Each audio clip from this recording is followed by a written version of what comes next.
Jakarta juga kita pasti berpikir bahwa wah kejamnya ibu kota masih lebih kejam daripada kejamnya ibu tiri, ya kan? Nah, kerasnya ibu kota meninggalkan banyak cerita seperti badut jalanan yang kerap dicemooh karena dianggap mengganggu pengguna jalan. Namun di satu sisi mereka adalah para pejuang nafkah untuk keluarga yang tentu tidak kenal lelah.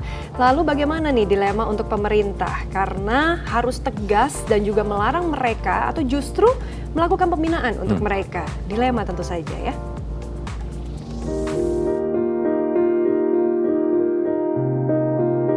Inliners beragam cara dilakukan warga di ibu kota dan kota besar lainnya demi sesuap nasi. Mulai dari mengamen, menjadi manusia silver, sampai harus melakonkan diri sebagai badut jalanan. Seperti yang dijalani oleh Siti Soleha. Sudah lebih dari 1 tahun ia harus menyusuri sudut-sudut kota Jakarta menggunakan kostum unyil untuk mencari rezeki.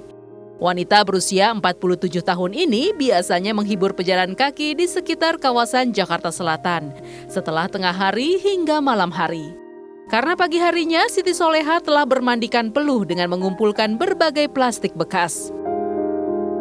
Dengan penghasilan sekitar Rp40.000 per hari, Siti Soleha bersyukur di tengah pandemi masih dapat mencari tambahan penghasilan. Karena ini buat sampingan. Kalau pagi saya mulung, kalau sore saya ngebadut. Ini buat sampingan. Jadi penghasilan biar kalau mulung karena barangnya turun, harganya kadang-kadang dapat banyak enggak barangnya, kalau nimbang kalau banyak dapat 50. Mengenakan kostum yang pengap dalam durasi panjang membuat Siti harus mengatur ritme nafas dan kelembapan tubuh yang berkeringat agar tidak terlalu lelah. Hal yang sama dilakukan Jamal dan Rizky saat harus menepis letih setelah berjam-jam berkeliling di jalanan kota Jakarta. Siswa kelas 6 sekolah dasar ini mengaku menjalani profesi sebagai badut jalanan baru selama 1 bulan. Alasannya tak lain untuk membantu perekonomian keluarga. Dalam sehari ia mendapatkan minimal Rp80.000 setelah berkeliling selepas pulang sekolah. Uang ini masih harus dipotong dengan uang sewa kostum sebesar Rp35.000.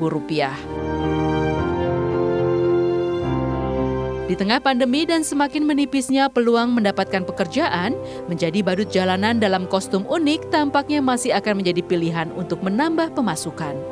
Sudah saatnya pemerintah bertindak tegas, bukan dalam bentuk hardikan dan melarang, tapi merangkul dan mengayomi setiap anak bangsa yang terlantar. Oke, sebagai mantan badut 17 tahun yang lalu kan Rory pernah jadi badut juga ya. Tapi saat itu bukan untuk di jalanan. Boleh dong kasih semangat untuk mereka. Dan mungkin bisa kasih solusi untuk pemerintah. Aku dulu jadi badut untuk anak-anak TK. Jadi kerjasama dengan salah satu brand, aku jadi badut nari-nari di depan anak TK. Anak TK harus ngikutin aku selama 1 jam dibayar Rp30.000. Tapi ada satu hal yang aku pelajari sih di waktu itu adalah bahwa menjadi posisi di titik terendah itu bukan seharusnya menjadi akhir cerita. Justru malah itu menjadi sebuah awal cerita. Karena dari misalnya kita titik terendah, kita nabung, kemudian kita misalnya ngumpulin duit, terus kita bisa jadikan modal untuk kita meraih mimpi. Misalnya aja kemudian bikin warung nasi uduk misalnya.